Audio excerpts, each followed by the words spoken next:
Hello and welcome to Chapter 3, Orbits and Gravity. In this chapter, we will discuss the laws of planetary motion, Newton's laws of motion and gravitation, orbits in our solar system, and satellites. Our first section is the laws of planetary motion.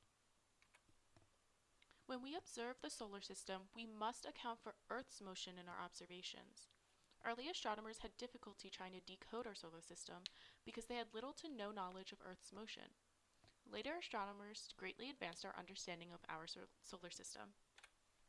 Tycho Brahe and Johannes Kepler made great advancements in astronomy.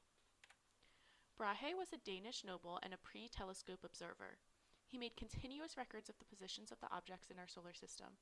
He was so precise that it revealed inaccuracies in previous data recorded. Brahe was unable to see the importance of the data himself, so he hired an assistant, Kepler. Kepler was a mathematician. He was a believer in the heliocentric hypothesis of our solar system. While working with Brahe, Brahe withheld much information and hindered Kepler's advancements. After Brahe's death, Kepler was able to develop his three laws. Kepler's laws state that all planets move in elliptical orbits with the Sun at one focus. The radius vector drawn from the Sun to any planet sweeps out in equal areas and equal time intervals. The square of the orbital period of any planet is proportional to the cube of the semi-major axis of the elliptical orbit. We will discuss these laws in more detail. For many years, the assumption was that the movement of the planets around the Sun was in perfect circles. Kepler discovered that this was not true. His math and Brahe's observations revealed that the planets move on a path called an ellipse. Imagine a flattened circle. That is an ellipse. We know a circle has equal distance to all points on the circle from the center. In an ellipse, the sum of the distance from the foci to any point on the ellipse is the same. As you see here, the ellipse can be formed from the intersection of a cone. In this example, if the foci, or the tacks, are moved to the same location, then the distance between the foci would be 0. This means that the eccentricity is 0 and the ellipse is just a circle. Thus, a circle can be called an ellipse of 0 eccentricity. In a circle, the semi-major axis would be the radius. The eccentricity is the general shape of the ellipse. It is defined mathematically as the distance between the center and the foci divided by the length of the semi-major axis.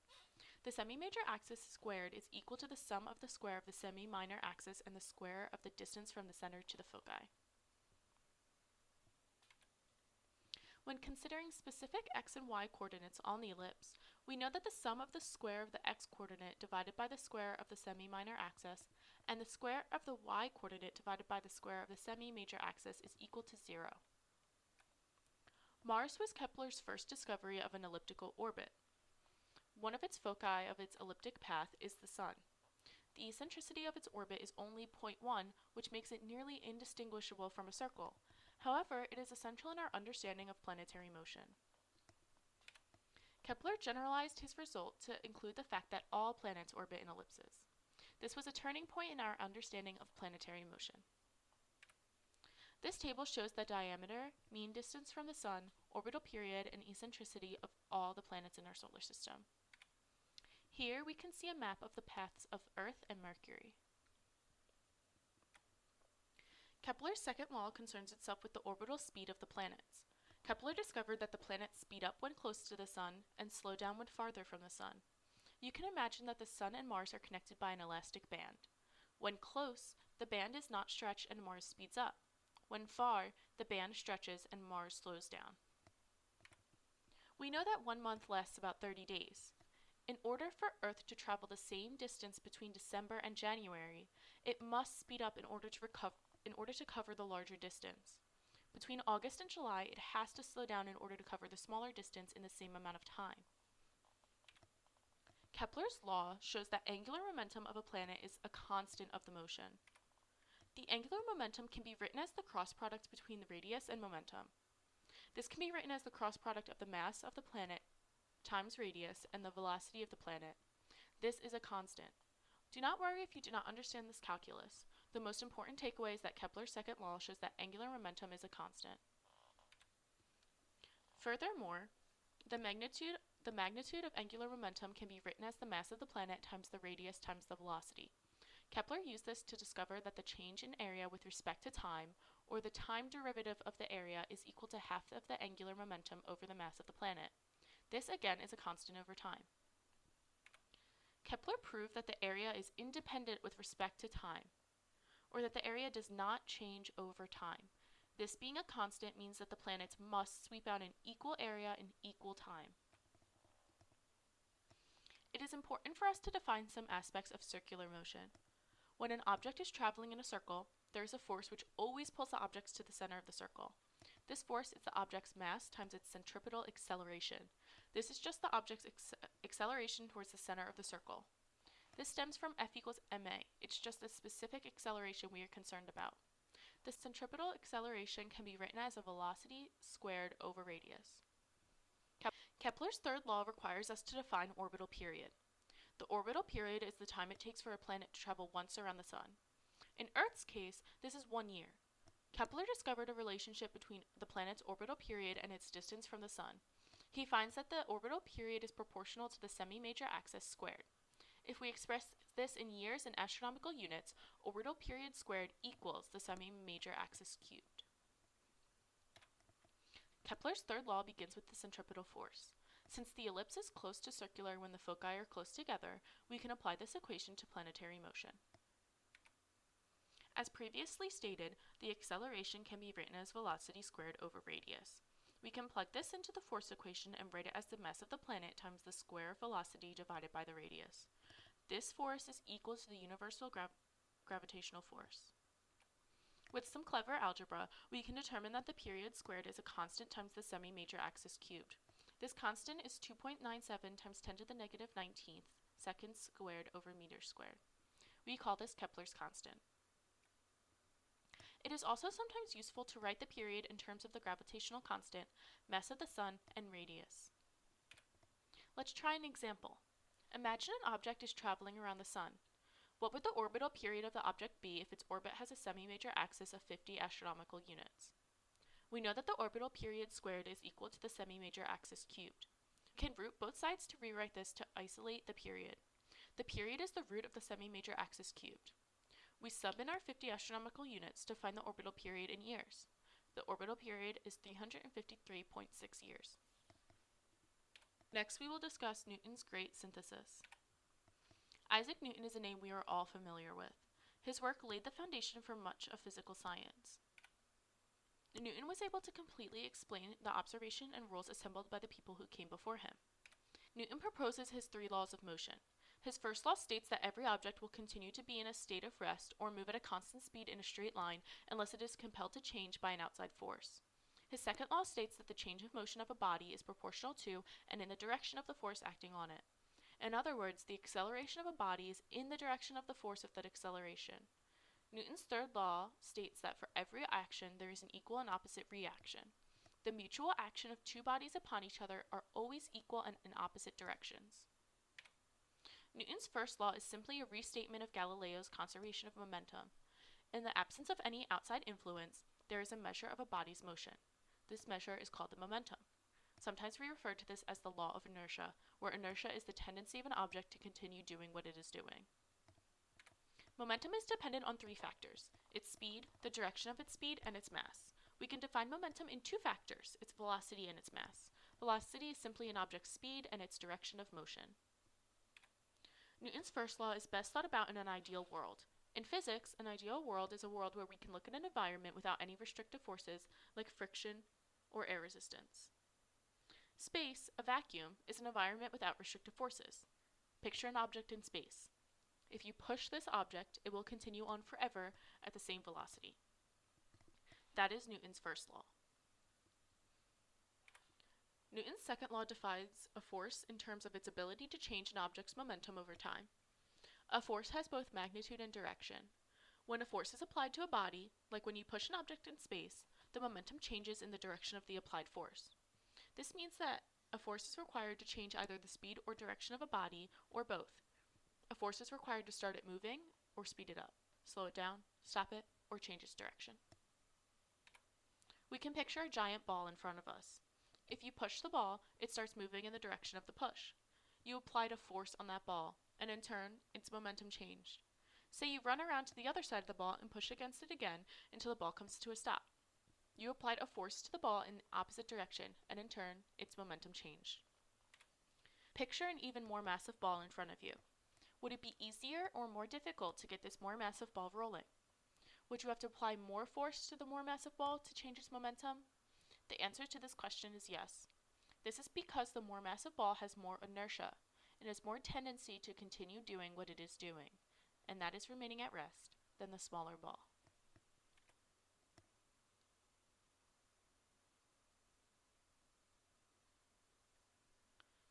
You may have heard of the word acceleration before. When you accelerate your car, it begins to move faster.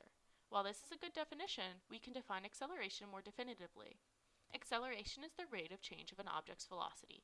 It is proportional to the force being applied to it. For instance, if you tap a soccer ball, it barely accelerates. If you apply a hard kick to a soccer ball, it will accelerate much more. This makes sense. We can all picture that the harder you kick a soccer ball, the more it will accelerate. But what happens if you were to kick both a soccer ball and a tennis ball with the exact same force? Would the tennis ball accelerate faster? This is because the acceleration depends on both force and mass. A big force on a small object accelerates it a lot. The same force on a more massive object accelerates it less. This third law may be familiar to some of you. For every action, there is an equal and opposite reaction. What exactly does this mean? Imagine you and a friend are in space. It is just you two floating in space, so you are an isolated system. If you push your friend, they will move away in the direction you pushed. However, you will also move away in the opposite direction. Newton discovered that momentum in an isolated system must be conserved. There is always an equal and opposite force. There is always a pair of forces. This explains why when we shoot a gun or hit a baseball with a bat, we feel a recoil. For example, when you fill a balloon with air and release it, the air moves away from the balloon, which sends the balloon in the opposite direction. This is the basic concept for how rockets accelerate into the sky. Rockets operate a little more differently than balloons, but both are examples of Newton's third law. It is important that we establish clear definitions of mass and volume. Mass is the measure of the amount of material in an object. Volume is the measure of the physical space an object occupies. Volume is the size of the object. A penny and a balloon may have the same mass, but they occupy different amounts of space. The balloon is said to have more volume. Density is how much mass is per unit volume of an object. Since the theoretical penny and balloon have the same mass, but the penny fits that mass into a much smaller volume, the penny is more dense than the balloon. Another example is copper and aluminum. Copper is more dense than aluminum because it fits more atoms into the same volume as aluminum. As stated, density is the mass per volume.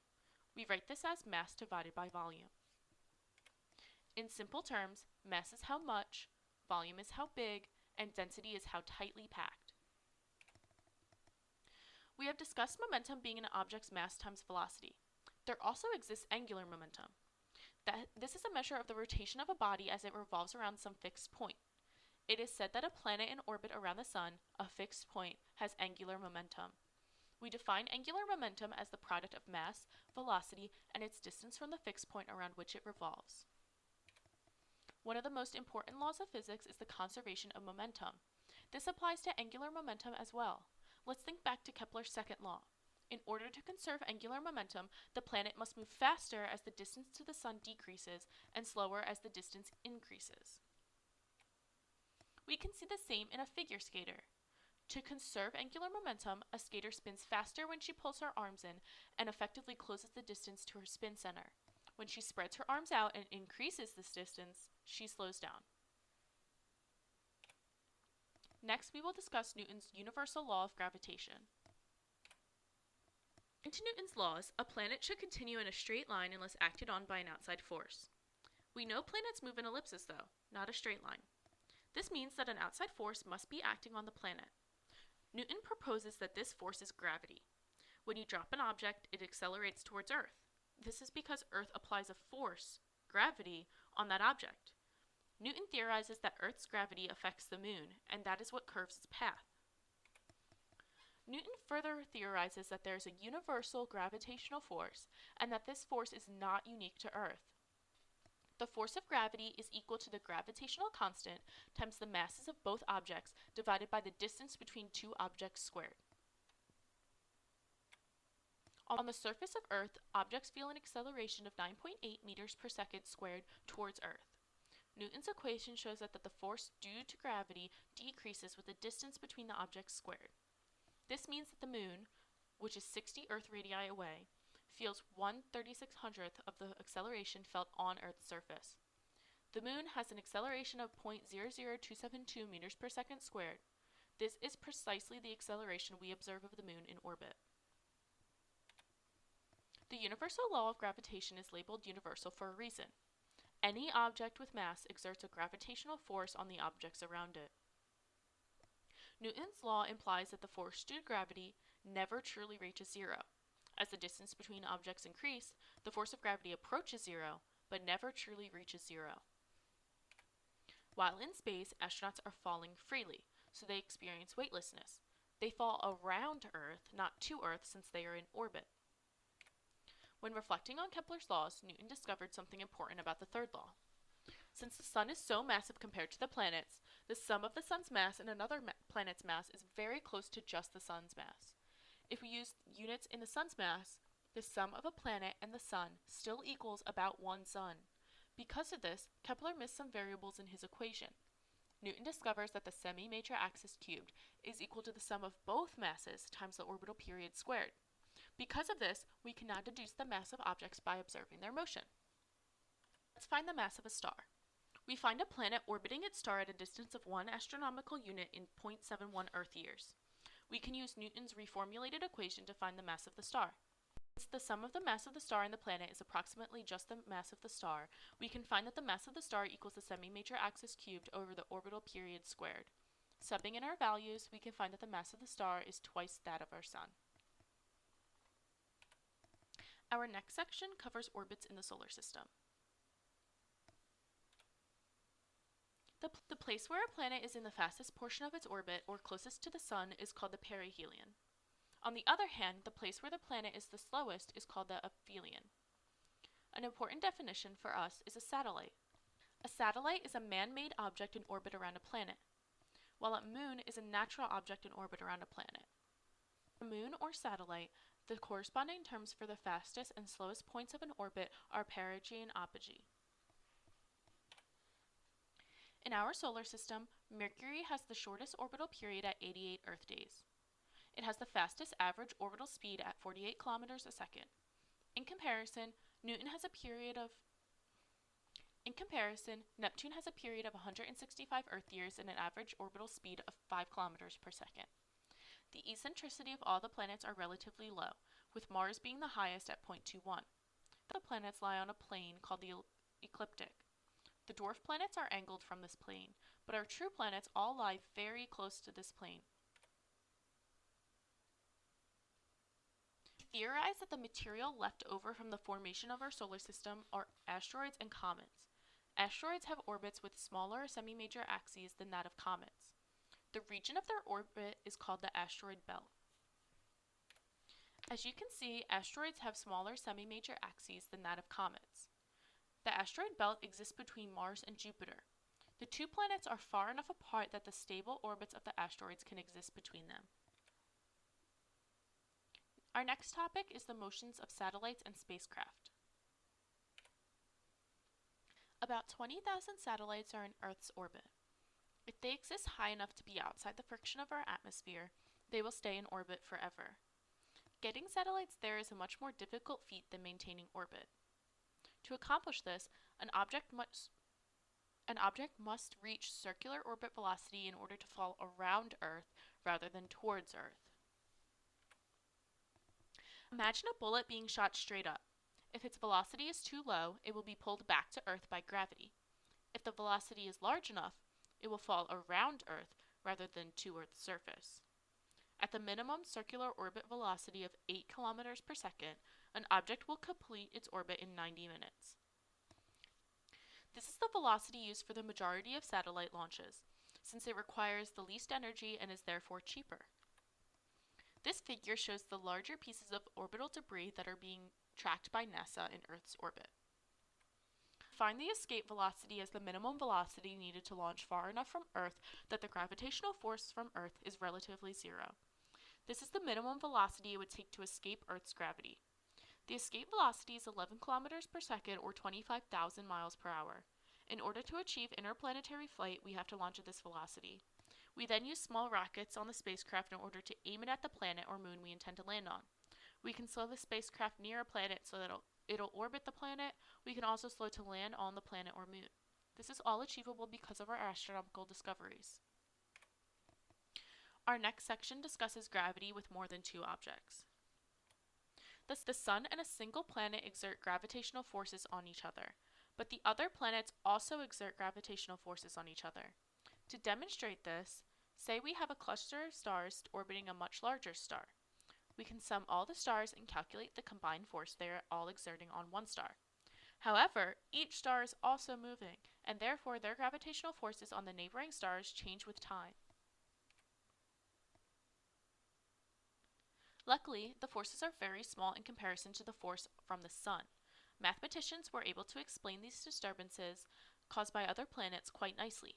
These calculations led to the discovery of Neptune. NASA uses supercomputers capable of tracking the motions of more than 1 million objects under mutual gravitation. Neptune's discovery began with astronomers theorizing that another planet was causing the disobedient nature of Uranus. In 1843, a mathematician named John Couch Adams predicted where Neptune would be, but the astronomer he partnered with delayed in looking for it. Instead, Neptune was discovered by Urbain Jean Joseph Leverrier. As a result, the credit of the discovery of Neptune is shared between Adams and Leverrier. This is the end of our lecture for Chapter 3, Orbits and Gravity.